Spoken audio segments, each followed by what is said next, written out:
여러분 안녕하십니까? 제9장 인적 자원 관리에 대해서 여러분과 함께하는 시간을 가져보도록 하겠습니다. 먼저 목차를 살펴보자면요. 첫 번째로 인재 양성과 확보, 두 번째 인재 육성, 세 번째 리더십, 네 번째 동기부여, 다섯 번째 갈등 관리, 여섯 번째 조직 몰입에 대해서 살펴보는데요. 이번 시간에는 인재 양성과 확보, 인재 육성에 대해서 여러분과 제가 함께하는 시간을 가져보도록 하겠습니다.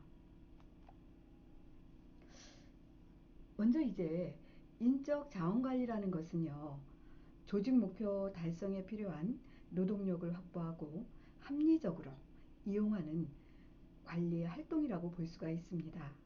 그래서 인적 자원 관리에 생산성이 높은 조직을 만들고 종사자들이 의욕적으로 업무를 수행할 수 있도록 적절한 평가와 처우가 실현되고 또한 경험을 통해서 성장하고 자기 실현을 하는 데 있습니다.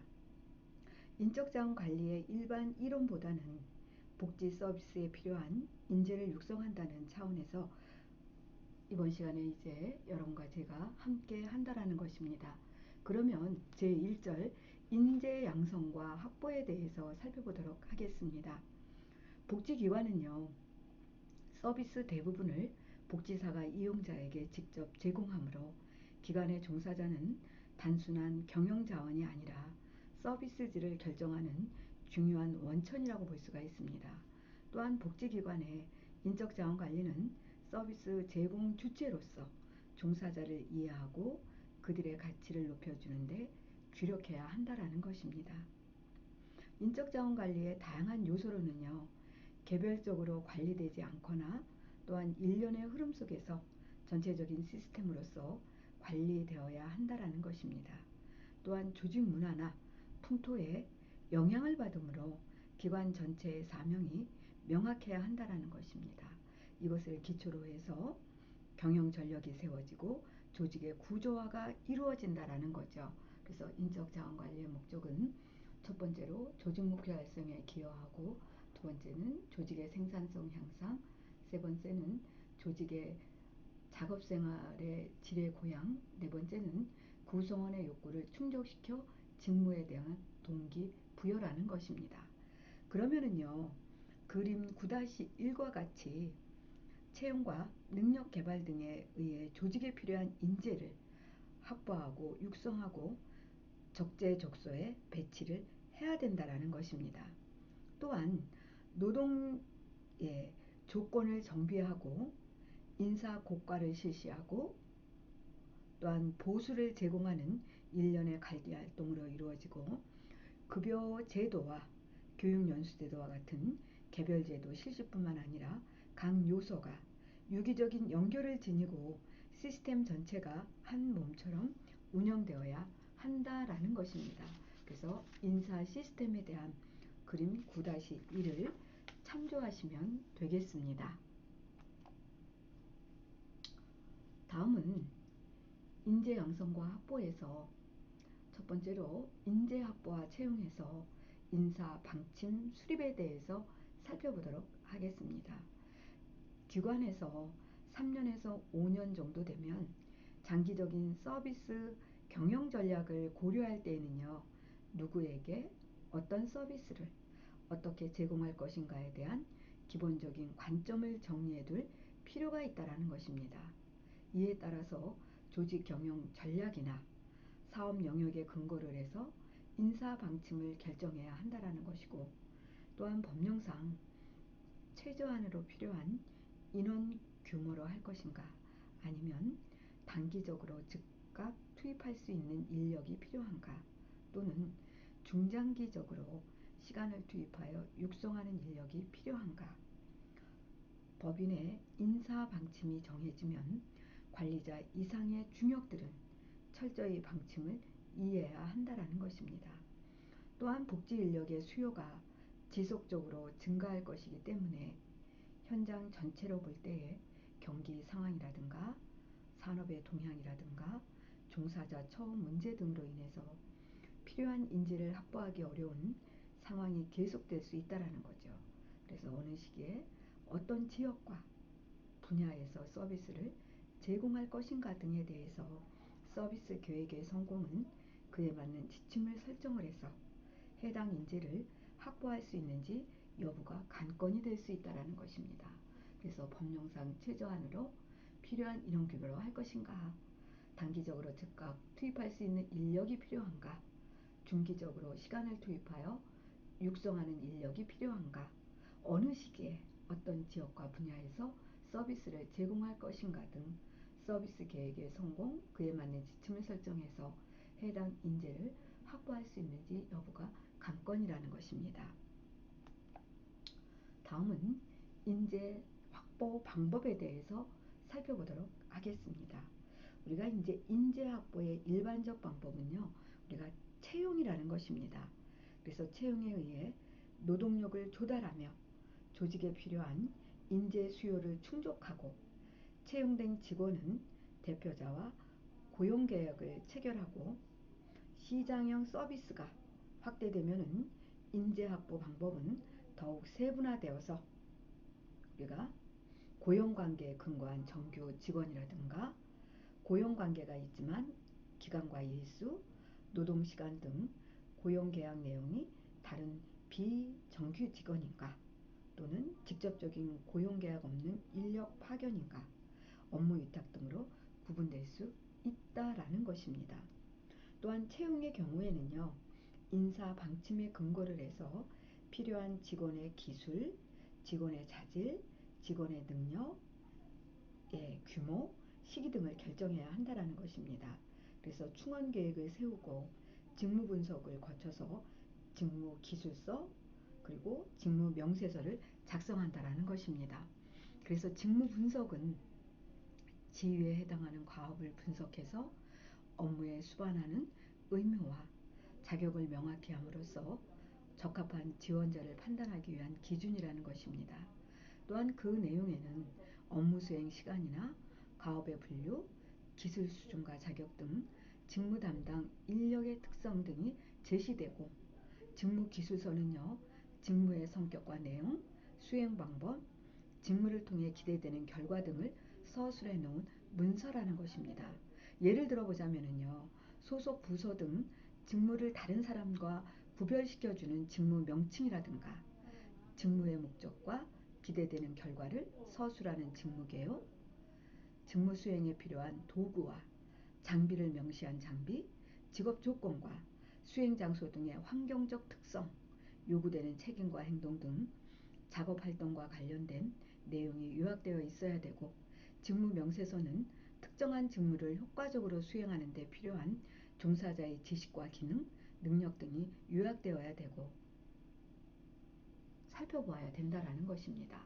그래서 채용의 인사 방침에 근거하여 필요한 직원의 기술, 자질, 능력, 규모 시기 등을 결정하고 그래서 충원 계획의 수립, 두 번째는 직무에 대한 직무 분석, 그래서 직무 분석이라는 것은 직위에 해당하는 가업을 분석해서 업무에 수반하는 의무와 자격을 명확히 함으로써 적합한 지원자를 판단하기 위한 기준이고 세 번째는 직무 종류 및 내용 등의 직무 기술서와 직무 명세서를 작성하고 직무 기술서라는 것은 직무의 성격과 내용, 수행 방법, 직무를 통해 기대되는 결과 등을 서술해 놓은 문서이고요. 직무 명세서는 특정한 직무를 효과적으로 수행하는 데 필요한 종사자의 지식과 기능, 능력 등이 요약된 것을 우리는 직무 명세서라고 한다라는 것입니다. 그래서 예를 들어 보자면요, 교육 수준과 경력, 학문적 지식과 실무 지식 등이 포함된다라고 볼 수 있다라는 것입니다. 그래서 여러분 9-1의 사회복지 종사자의 직무는 유형에는 우리가 종합사회복지관, 장애인 주거시설, 노인의료복지시설 공통 직무에 대해서 살펴보자면요, 재무회계관리, 시설 운영관리, 시설 및 장비관리, 인사관리, 물품관리, 문서관리, 전산관리, 직원 및 조직 역량 강화, 사업기획 및 평가, 자원개발관리, 기관홍보, 급식 및 영양관리가 공통의 직무이고요. 종합사회복지관의 고유 직무는 사례관리 및 유료 및 무료 이용자 관리라든가 프로그램 실행 및 관리, 복지관 의료 지원들이 고유 직무이고요. 장애인 거주 시설의 고유 직무는 이용자 관리, 개발화 계획 및 평가, 사회 지원, 교육 지원, 자립 지원, 생활시설 의료 지원이 고유 직무입니다. 노인의료복지시설의 고유 직무를 살펴보자면요. 사례관리, 프로그램 실행 및 관리, 일상생활 지원, 신체활동 지원, 의료 서비스 지원, 간호 서비스 지원, 물리 작업 치료, 서비스 지원, 세탁물 관리, 이용자 관리 등이 있습니다. 다음은 직무 기술서와 직무 명세서를 비교해 보도록 하겠습니다. 우리가 직무 기술서에는요. 직무 명칭, 직무의 직종, 직무 내용 요약, 수행하는 가업, 직무 수행 방법과 절차, 사용하는 장비와 도구, 직업 조건으로 직무 기술서는 되어 있습니다. 그러나 직무 명세서는요. 직무의 명칭, 직무의 직종, 필요한 교육 수준, 필요한 기술 수준, 필요한 지식, 필요한 정신적, 육체적 능력, 필요한 작업 경험을 직무 명세서라고 한다라는 것입니다. 또한 여러분 표 9-3을 보게 되면요. 우리가 그 직무번호, 직군, 복지행정, 직력, 인사, 직무명은 인사관리, 소속은 복지행정직, 등급은 7급이다. 그래서 직무개요는 직원급여를 받고 일을 하는 인력에 대한 인력기획 수립, 효율적 인사관리 및 인력평가를 수행하는 직무, 직무 및 책임에서는요. 인력계획은 기관의 운영에 필요한 직무를 분류하고 각 직책에 맞는 업무 분장표를 만든다. 두 번째는 인사관리 계획에 따른 직원 모집 및 선발 관련 기준을 만든다. 세 번째는 조직 구성도 및 기관 내규에 따라 직제를 구성하고 배치한다. 네 번째는 직원의 근태, 상벌 관리에 대한 평가 기준표를 만든다. 인력 관리로서는요. 직원 채용 기준을 통해 기관 운영에 적합한 직원을 채용한다. 채용 및 배치된 인원에게 업무 수행에 필요한 지식과 기술을 제시한다. 일정 기간 내에 선발하고 배치된 직원을 평가해서 재배치 및 재선발과 관련된 사항을 결정한다. 직원의 근태, 상벌을 평가 진표를 토대로 작성한다. 직원의 근무 내용에 대한 만족, 불만족, 용인을 파악한다. 인력평가는요. 직원의 근무 내용을 근로기준법과 취업규칙에 따라 평가한다. 직원평가를 직원평가서에 의해 평가할 수 있다. 근로기준법, 직업규칙 및 직원평가서를 활용하여 인사위원회에서 직원에게 적절한 승급 및 상벌을 부여한다라는 것입니다. 또한 직무명세서의 보기에서는 직무명은 생활재활교사, 그래서 직무명세표에는 기초학력은 대졸 이상, 전공계열 학과는 사회복지학 전공자, 실무경험은 현장 실습 및 사회복지기관 자원봉사 활동, 그래서 사회복지시설 근무경력자 우대, 수습기간은 3개월, 자격면허 및 특기사항은 사회복지사 2급 이상 자격증 소지자, 직무수행 능력 향상을 위한 자격증 취득은 사무자동화, 워드 프로세서, 기터 국가자격증 소지자, 정신적 및 성격적 요인은 포옹력, 겸손한 태도, 친화력, 관찰력, 신체적 요건은 이용자 보호에 필요한 기본 체력, 학문적 지식은 사회복지는 사회복지에 관련된 일반적인 지식, 간호, 건강 관련 기초적인 지식, 인사관리는 인사에 관한 일반적인 지식, 직무지식 및 기술은 서비스 질관리를 위한 지식, 신체활동 지원 서비스 관련 기술, 원만한 관계를 지향하는 의사소통 기술, 각종 업무 내용을 기록할 수 있는 능력, 상황을 보고할 수 있는 능력. 그래서 우리가 다음은 인재확보와 채용에서 인재확보 방법에서 모집에 대해서 한번 살펴보도록 하겠습니다. 우리가 모집이라는 것은 공개 모집, 대학 및 교육기관 모집, 사회복지사협회 활용, 인턴십 제도 활용, 홈페이지 게재, 인터넷에 의한 구인 등록, 민간 유료 직업 소개 사이트 등록 등을 적절히 활용을 해서 구인 활동을 실시하는 게 바람직하다라는 것입니다. 그래서 다수의 인재 가운데 보다 유능한 직원을 채용하기 위해서는 채용하려는 기관이 구직 대상 조직으로 선택될 필요가 있으므로 평소 홈페이지나 관리나 지역신문 게재 등 구직자가 사전에 얻을 수 있는 정보 제공이 필요하며 임사 담당자의 직원의 역할도 중요하다라는 것입니다. 그래서 공개 모집, 대학 및 교육기관 모집, 사회복지사협회 활용, 인턴십 제도 활용, 홈페이지 게재, 인터넷에 의한 구인 등록 등을 적절히 활용하여 구인하여서 모집을 한다는 것입니다. 다음은 선발에 대해서 살펴보도록 하겠습니다. 선발이라는 것은 인사 방침과 충원 계획, 직무 분석 등이 구체화되면서 거기에 맞춰 선발 기준을 확실하게 만든다라는 것입니다. 구체적으로는요, 서류 전형, 필기시험, 면접시험, 건강검진 등의 복수의 결과를 거쳐서 종합적으로 판단할 필요가 있고, 대부분의 복지기관에서 실시하고 있는 면접시험은 대인 서비스를 제공하는 복지 조직에서는 매우 중요한 방법이라는 것입니다.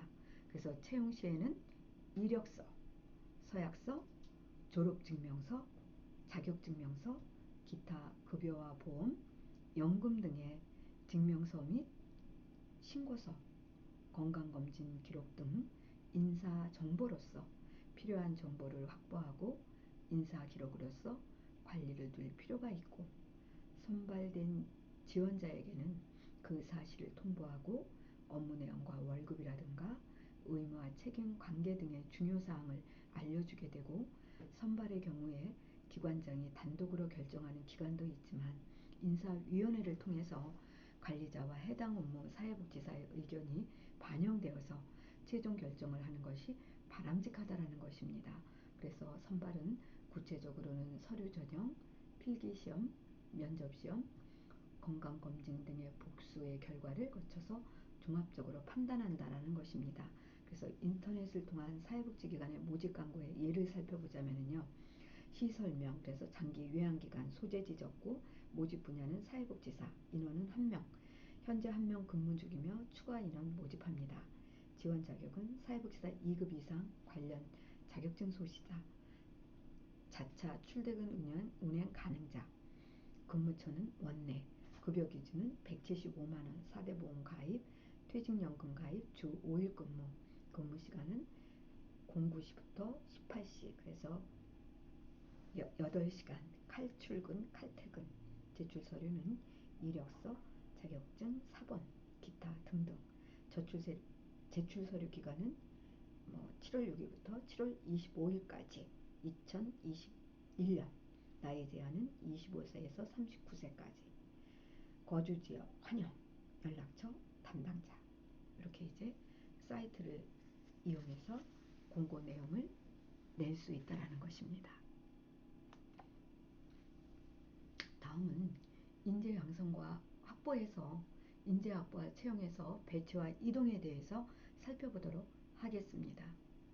채용한 직원은 퇴직까지 한 곳에만 일하는 것이 아니라 직장 내에서 업무 담당자가 전환되고 이동하거나 업무 내용이나 역할이 바뀌는 인사이동이 발생하게 된다라는 것입니다.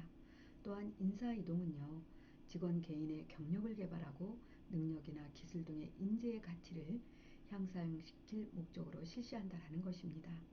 또한 경력 개발이라는 것은 개인의 의지와 희망, 조직의 전략을 어떻게 조화시킬 것인가의 문제이고, 조직에서 일하는 개인에게는 조직 속에서 어떻게 주체적으로 스스로의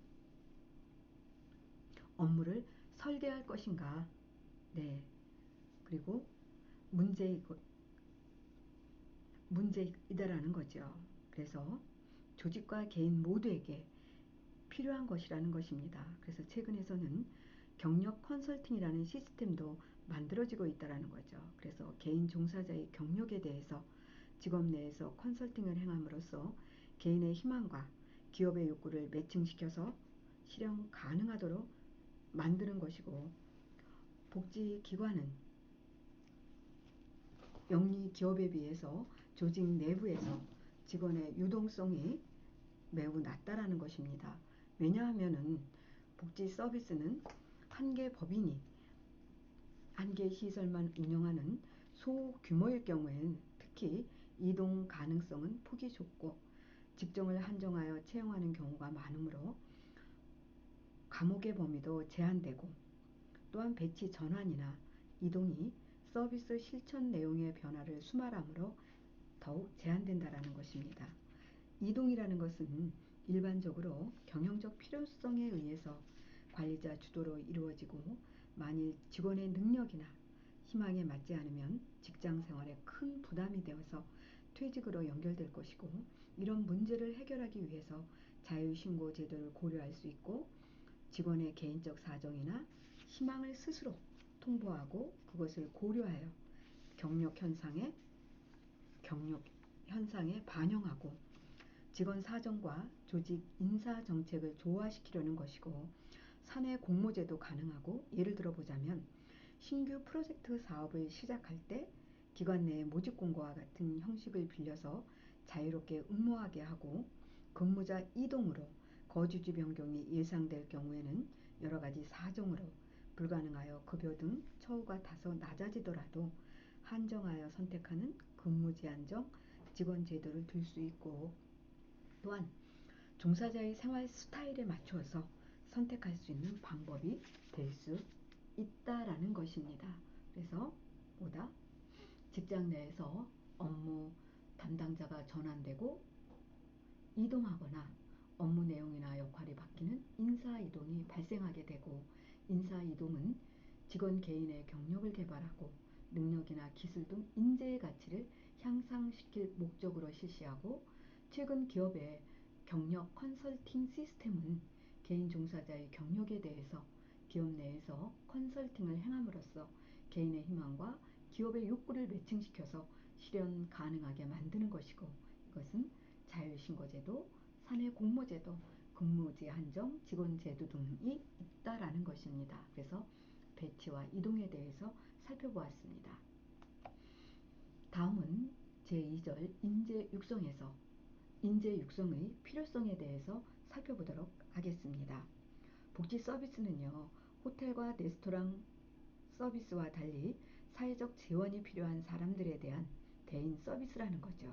그래서 단순히 이용자의 희망이나 현상적 욕구에 대응하는 것이 아니라 개인의 존엄성을 보장하고 자립과 발달 보장을 위한 전문적 관점에서 서비스 내용을 설계하고, 복지 전문성에 관한 윤리관이나 지식, 기술 개발은 앞으로도 더욱 충실히 진행되어야 하고, 동시에 서비스 담당자로서의 조직성의 개발이 중요하고, 서비스는 종사자 개인의 역량에 달려있기도 하지만 기본적으로는 팀으로 이루어지며 다양한 직종이나 사회 자연의 연계를 통해서 실천되고, 서비스 질 향상을 위해서는 개인의 역량을 끌어올림과 동시에 팀 역량의 개발이나 연계에 의한 시너지 효과를 추구해야 한다라는 것입니다. 그래서 모든 직원이 조직에서 각자 역할이나 입장을 올바로 이해하고 조직이 기대하는 역할 행동을 자각한다면, 또한 커뮤니케이션이나 문제 해결을 적절히 하고 팀워크를 촉진하고 활동의 시너지 효과 상승에 공헌해야 한다라는 것입니다. 이 점이 사회복지 조직에서 독창적으로 대응해야만 인재 육성의 필요성이다. 그래서 복지의 전문성에 관한 윤리관이나 지식, 기술 개발이고, 서비스 질 향상을 위해서는 개인의 역량 강화, 팀 영역의 개발이나 연계에 의한 시너지 효과를 추구하고, 모든 직원이 조직에서 각자 역할이나 입장을 올바로 이해하고 조직이 기대하는 역할 행동 등을 자각하고, 모든 직원이 커뮤니케이션이나 문제 해결을 적절히 하고 팀워크를 촉진하며 활동의 시너지 효과 상승에 공헌해야 한다라는 것입니다. 다음은 인적 자원 개발과 직장 연수에 대해서 살펴보도록 하겠습니다. 첫 번째는 신규 직원이나 새로운 과업에 임하는 직원을 위한 오리엔테이션이다. 그래서 둘째는 직무 수행 기준을 위한 일반 직원을 훈련하고, 세 번째는 슈퍼바이저를 대상으로 하는 감독자 훈련이다.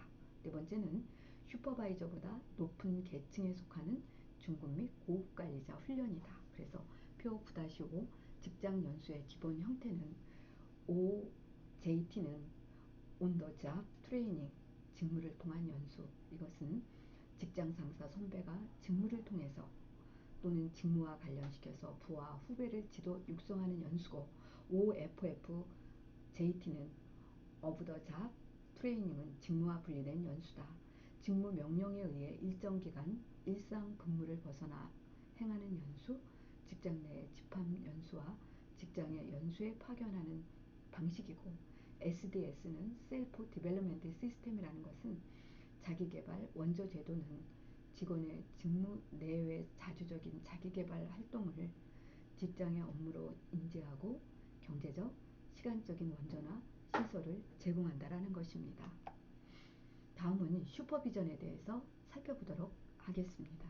슈퍼비전은요, 위로부터의 통찰이나 감독을 의미하고, 관찰자 슈퍼바이저와 피관찰자 슈퍼바이즈의 양자관계를 통해 이루어지는 일체의 행위를 말합니다. 그래서 슈퍼비전 유형에는 첫 번째, 행정적은 조직 운영에 필요한 행위, 신입사원 연수, 업무 할당, 업무 내용 평가 등. 두 번째, 교육적은 전문의로서 지식과 기술의 향상, 구체적인 사례를 통해 이루어지는 관계. 세 번째, 지지적은 소진이나 스트레스 등 사회복지사가 직면하는 정신적 과제에 대응하고. 네 번째, 집단적은 슈퍼비전을 1대1로 하지 않고 동료나 같은 직종 집단으로 실시한다라는 것입니다. 그래서 여러분, 네, 10주차 1교시에 대해서 저와 여러분들이 함께하는 시간을 가져보았습니다. 여러분 수고 많으셨습니다. 감사합니다.